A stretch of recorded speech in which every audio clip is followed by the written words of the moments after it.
여러분, 요즘 커뮤니티에 이상한 말이 너무 많습니다. 5만 XRP는 있어야 한다. 10만 개는 들고 있어야 인생이 바뀐다. 그 정도도 없으면 아무 의미 없다.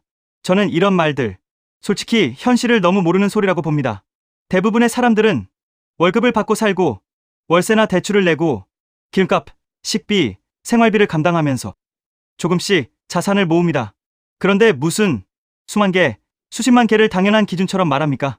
그건 시장을 아는 척하는 것처럼 보여도 실제로는 사람들 현실과 완전히 동떨어진 이야기입니다. 그리고 더 중요한 건 진짜 핵심은 얼마나 많이 들고 있느냐보다 어떤 시대의 구조 위에 올라타 있느냐라는 점입니다. 바로 여기서 토큰화가 중요해집니다. 지금부터 시장은 완전히 달라질 수 있습니다. 왜냐하면 토큰화는 부자들끼리만 돌던 자산 세계를 쪼개고 나누고 온체인으로 옮겨서 훨씬 더 많은 사람들에게 열어줄 수 있기 때문입니다. 지금까지는 부동산에 투자하려면 집 한 채를 살 돈이 필요했습니다. 호텔에 투자하려면 거대한 자금이 필요했습니다. 큰 프로젝트에 참여하려면 애초에 접근 자체가 안 됐습니다. 그런데 토큰화가 본격화되면 이 구조가 바뀔 수 있습니다. 집 한 채 전체를 사는 게 아니라 집의 일부를 사고, 호텔 전체를 사는 게 아니라 호텔 수익의 일부를 사고, 영화나 프로젝트 전체를 소유하는 게 아니라 그 가치의 일부에 참여하는 식으로 시장이 열릴 수 있다는 겁니다. 이건 엄청난 변화입니다. 왜냐하면 자산 시장이 소수만 접근하던 닫힌 문에서 누구나 조금씩 참여할 수 있는 구조로 바뀔 수 있다는 뜻이기 때문입니다. 그리고 바로 이 지점에서 XRP가 중요해집니다. 많은 사람들은 토큰화 이야기를 들으면 그 자산 자체만 생각합니다. 토큰화된 부동산, 토큰화된 채권, 토큰화된 주식. 그런데 진짜 중요한 건 그 수많은 자산이 어떻게 움직일 것이냐입니다. 어떻게 연결될 것이고, 어떻게 정산될 것이고, 어떻게 유동성을 확보할 것이냐는 문제입니다. 바로 여기서 브릿지 자산이 필요해집니다. 그리고 XRP는 그 역할을 가장 강하게 의심받아온 자산 중 하나입니다. 즉, 토큰화 시대는 단순히 새 자산이 나온다 해서 끝나는 게 아닙니다. 그 자산들이 체인 위에서 쏟아져 들어오기 시작할 때 그 가치를 연결하고 이동시킬 레일이 함께 필요해진다는 겁니다. 그래서 저는 적게 들고 있어도 시대의 핵심 레일 위에 올라타 있으면 이야기가 완전히 달라질 수 있다고 봅니다. 사람들은 자꾸 내가 몇 개 없어서 늦었다고 생각합니다. 하지만 정말 중요한 건 수량보다 구조일 수 있습니다. 토큰화가 시작되고 기관 자금이 본격적으로 들어오고 실물자산과 금융자산이 온체인으로 올라오기 시작하면 그때는 단순히 누가 더 많이 들고 있느냐보다 누가 핵심 자산을 먼저 들고 있었느냐가 더 중요해질 수 있습니다. 물론 수량이 많으면 좋습니다. 그건 당연합니다. 하지만 수량이 적다고 해서 기회가 없는 건 전혀 아닙니다. 오히려 지금 시장에서 가장 위험한 건 수량 열등감 때문에 아예 포기해버리는 겁니다. 나는 늦었어. 나는 얼마 못 모았어. 이 정도론 의미 없어. 저는 그 생각이 가장 위험하다고 봅니다. 왜냐하면 토큰화 시대는 기존 금융보다 훨씬 더 많은 사람에게 구적 기회를 열어줄 수 있기 때문입니다. 그리고 그때 XRP는 단순 알트코인이 아니라 그 수많은 가치를 이어주는 핵심 브릿지 자산으로 다시 보일 수 있습니다. 생각해 보십시오. 만약 앞으로 부동산, 채권, 주식, 각종 실물 자산이 온체인으로 움직이기 시작하고 그 이동에 빠른 정산과 유동성 공급이 필요해진다면 그때 시장은 브릿지 자산을 완전히 다르게 평가할 수 있습니다. 저는 그 가능성 때문에 XRP를 강하게 봅니다. 그래서 저는 얼마나 있어야 부자가 되나? 이 질문보다 나는 지금 어떤 시대 앞에 서 있나? 이 질문이 더 중요하다고 생각합니다. 토큰화 시대는 부자들만의 놀이터가 아니라 평범한 사람도 구조 위에 올라탈 수 있는 시대가 될 수 있습니다. 그리고 XRP는 그 구조의 중심 레일 중 하나가 될 수 있습니다. 많이 못 모았다고 기회가 없는 게 아닙니다. 오히려 지금은 작게라도 핵심 자산을 잡고 있는 사람이 나중에 가장 크게 놀랄 수 있는 구간일 수 있습니다. 그래서 저는 지금 XRP에서 중요한 건 남과 비교하는 수량이 아니라 시대를 읽는 시야라고 봅니다. 토큰화가 본격적으로 시작되면 판은 지금과 완전히 달라질 수 있습니다. 그리고 그때 적은 XRP라도 제대로 된 시대 위에 올라타 있었다면 인생이 달라질 수 있습니다. 여기에 더해 또 중요한 내용. SEC 소송이 사실상 완전 종식되었습니다. 이 소송이 끝난다는 것은 단순한 사건 종료가 아닙니다. 리플 채택이 본격적으로 증가할 수 있는 출발점이 된다는 의미입니다. 그렇게 되면 리플의 파트너사들, 특히 금융권에서 리플 시스템을 도입하는 흐름이 마치 밀물처럼 빠르게 확대될 가능성이 있습니다. 여기서 한 가지 생각해 볼 질문이 있습니다. 금융권이 정말 리플을 채택하기 시작하면 어떤 변화가 일어날까요? 그런데 금융권의 요구는 생각보다 단순하지 않습니다. 국가마다 규제가 다르고 지역마다 금융 환경이 다르기 때문입니다. 이러한 다양한 요구를 하나하나 대응하려면 리플 역시 지금보다 훨씬 높은 확장성을 확보해야 합니다. 그래서 자연스럽게 리플에게도 레이어2라는 개념이 굉장히 중요한 요소로 떠오르게 됩니다. 리플 레저를 활용하면 국가와 국가 사이에서 자산을 이동시키는 것이 가능해집니다. 그리고 그 자산 이동 기록은 모두 리플 레저 원장에 투명하게 기록됩니다. 여기서 또 하나 궁금해집니다. 이 시스템이 실제 금융권에서 사용된다면 얼마나 많은 자산이 이동하게 될까요? 리플 레저를 통해 이동할 수 있는 자산은 단순히 암호화폐만을 의미하지 않습니다. 디지털 자산은 물론이고 앞으로 시작될 전 세계 은행들의 현금 자산까지도 이 시스템을 통해 이동할 수 있습니다. 이처럼 XRP가 글로벌 금융기업들과 사업을 확장해 나가기 위해서는 반드시 필요한 구조가 있습니다. 그것이 바로 레이어2입니다. 레이어2 없이 사업 확장을 시도한다면 언젠가는 한계에 부딪힐 수밖에 없습니다. 레이어1과 레이어2는 서로 경쟁하는 구조가 아니라 하나의 생태계를 만드는 공생 관계입니다. 여기서 중요한 질문이 하나 있습니다. 전 세계 은행들이 사용하는 시스템이라면 얼마나 다양한 기능이 필요할까요? 이 생태계가 커질수록 전 세계 은행들이 요구하는 다양한 기능을 제공할 수 있습니다. 그래야 생태계 자체가 스스로 돌아갈 수 있는 자생력을 가지게 됩니다. 즉, 뿌리가 깊은 구조를 만들어 어떤 서비스가 등장하더라도 자체적으로 처리할 수 있어야 합니다. 그래야 리플이 단순한 코인이 아니라 하나의 플랫폼으로 성장할 수 있습니다. 그리고 그렇게 되어야 리플은 장기적으로 살아남을 수 있습니다. 그래서 레이어2는 단순한 보조 기술이 아닙니다. 레이어2를 통해 리플의 확장성과 범용성을 높여줘야 리플 기반 블록체인 사업들이 대거 등장하게 됩니다. 그리고 그렇게 사업들이 늘어나면서 비로소 하나의 생태계가 완성됩니다. 여기서 또 하나 중요한 질문이 생깁니다. 생태계가 커질 때 가장 큰 수혜를 보는 것은 무엇일까요? 여기서 코인 시장에 아주 흥미로운 특징 하나가 있습니다. 레이어2 코인들은 리플이 10배 상승할 때 수백 배 상승 기회를 얻을 수 있는 공생 구조를 가지고 있다는 점입니다. 그래서 많은 투자자들이 이 구조를 투자 전략으로 활용하기도 합니다. 이 원리는 주식 시장에서도 비슷한 사례를 볼 수 있습니다. 전기차 테마의 대형주였던 삼성 SDI가 약 15배 상승할 때 소형주였던 에코프로는 무려 700배 상승을 보여줬습니다. 같은 산업에 속해 있지만 상승률은 완전히 달랐습니다. 이것이 바로 생태계 구조의 특징입니다. 레이어1인 이더리움이 2배 상승할 때 레이어2 코인들이 수천 배 상승하는 현상은 이미 오래전부터 코인 시장에서 반복되어 왔습니다. 또 다른 예도 있습니다. 비트코인은 레이어1입니다. 하지만 속도와 수수료 문제 때문에 실제 거래용 화폐로 사용하기에는 한계가 있습니다. 그래서 한 가지 질문이 생깁니다. 이 문제를 해결하기 위해 어떤 기술이 등장했을까요? 그 문제를 해결하기 위해 등장한 프로젝트가 있습니다. 바로 스택스입니다. 레이어2인 스택스는 비트코인의 속도와 수수료 문제를 개선했습니다. 비트코인과 레이어2 코인은 상승할 때 같이 상승합니다. 하지만 상승률은 완전히 다릅니다. 레이어1인 비트코인이 2023년 10월 대비 2024년 3월까지 약 190% 상승할 때 레이어2 코인인 스택스는 같은 기간 동안 무려 750% 상승했습니다. 그래서 자연스럽게 이런 결론이 나옵니다.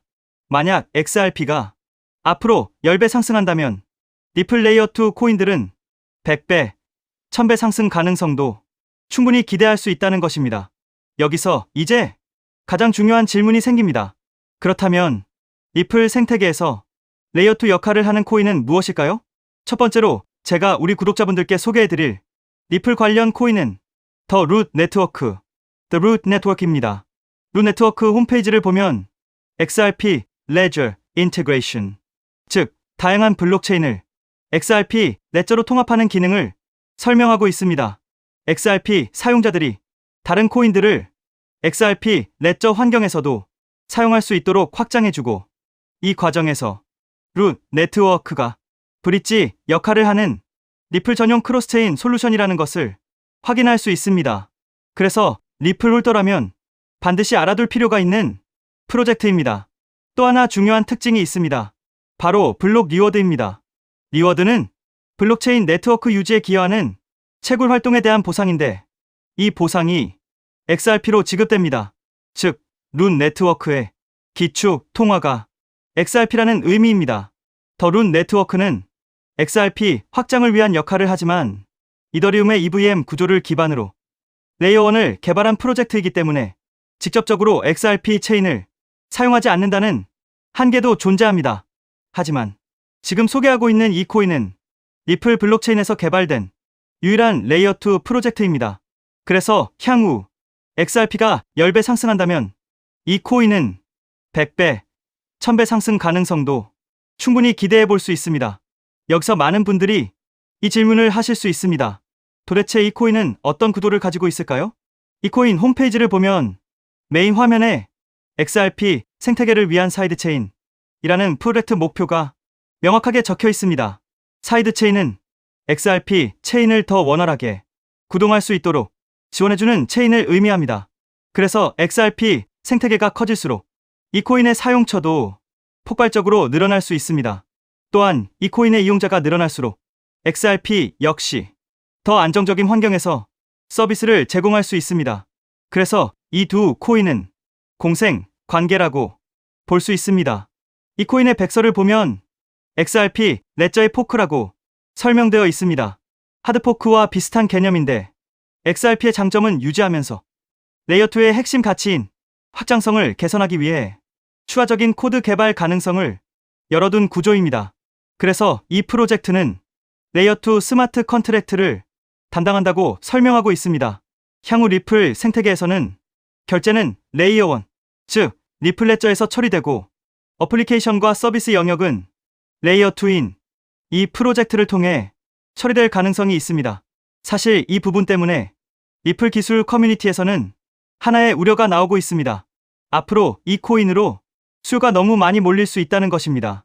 레이어 2는 블록체인이라는 뿌리 위에서 꽃과 열매 역할을 하는 블록체인 애플리케이션들을 연결하는 역할을 합니다.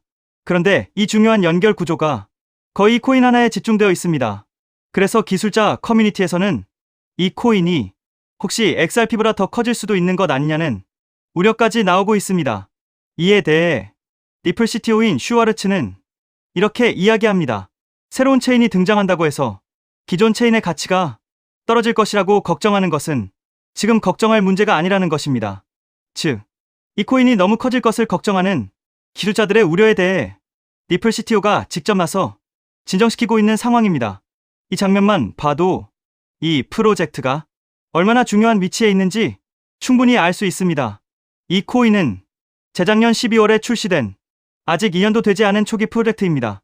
현재 가격은 약 166원, 그리고 시가총액 역시 약 60억 수준입니다. 리플 XRP의 시총이 약 45조라는 점을 생각하면 아직 700분의 1도 되지 않는 저평가 영역이라고 볼 수 있습니다. 또한 전체 물량의 98% 이상이 이미 유통되어 있기 때문에 개발팀의 물량 언락으로 인한 추가 하락 위험도 크게 걱정할 필요는 없습니다. 이 코인은 리플과 직접 연결되어 앞으로 리플 생태계에서 핵심 역할을 맡게 될 가능성이 있습니다. 그래서 리플 CTO의 집중적인 관리도 받고 있습니다. 그런데 아직까지 저평가 상태인 이유가 있습니다. 리플사가 이 프로젝트에 직접 깊게 관여하고 있음에도 아직 공개적으로 크게 드러내지 않고 있기 때문입니다. 리플의 SEC 소송이 사실상 완전히 끝나 이제 금융권 사업 확장이 전략적으로 시작될 수 있습니다. 그 시점이 되면 이 코인은 폭발적인 움직임을 보일 수 있습니다. 그래서 지금은 리플 네트워크 내부 거래 정도로만 조심스럽게 운영되고 있는 것으로 추정됩니다. SEC 소송이 사실상 종식되어 리플 채택은 곧바로 확대될 가능성이 매우 높습니다. 그에 따라 금융권의 리플 시스템 도입 역시 확장됩니다. 하지만 금융권의 요구는 국가와 지역마다 매우 다양합니다. 그래서 이런 요구에 하나하나 대응하려면 리플은 반드시 더 높은 확장성을 확보해야 합니다. 그래서 바로 이 코인이 등장한 것입니다. 리플 생태계 확장을 가능하게 만드는 핵심 구조이기 때문에 기술자 커뮤니티에서는 오히려 이 코인이 너무 크게 성장할 가능성을 우려하고 있는 것입니다. 코인마켓캡의 커뮤니티 투표 결과에서도 무려 96%나 되는 사람들이 이 코인의 폭등에 투표한 것을 볼 수 있죠. 리플 XRP의 성장과 함께 수백, 수천 배 동반 성장할 이 코인 정보를 저희 구독자 여러분들께만 무료로 공유해 드리려고 합니다. 딱 10만 원이면 됩니다. 많은 돈도 필요 없습니다. 단 10만 원만 묻어두셔도 올해 인생의 방향을 바꿀 수 있는 코인입니다. 그런데 왜 지금 이 자리에서 이름을 바로 공개하지 않느냐고요? 이유는 단순합니다. 유튜브에서 이름이 공개되는 순간 세력들이 바로 움직입니다. 가격을 흔들고 판을 뒤집습니다.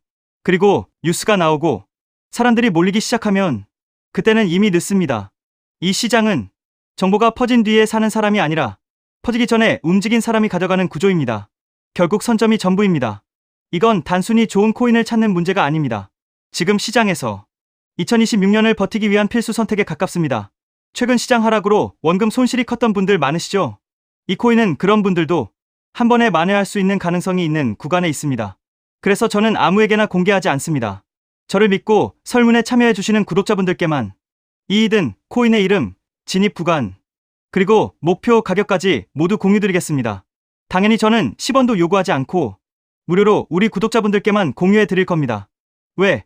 돈도 안 받고 이런 정보를 알려주냐고 하시면 제 유튜브 채널 좀 키워보고 싶어서가 다여서 구독과 좋아요 한 번씩만 부탁드리겠습니다. 방법은 간단합니다. 제가 아래 설명란에 구글 폼 링크 하나를 달아 놓겠습니다.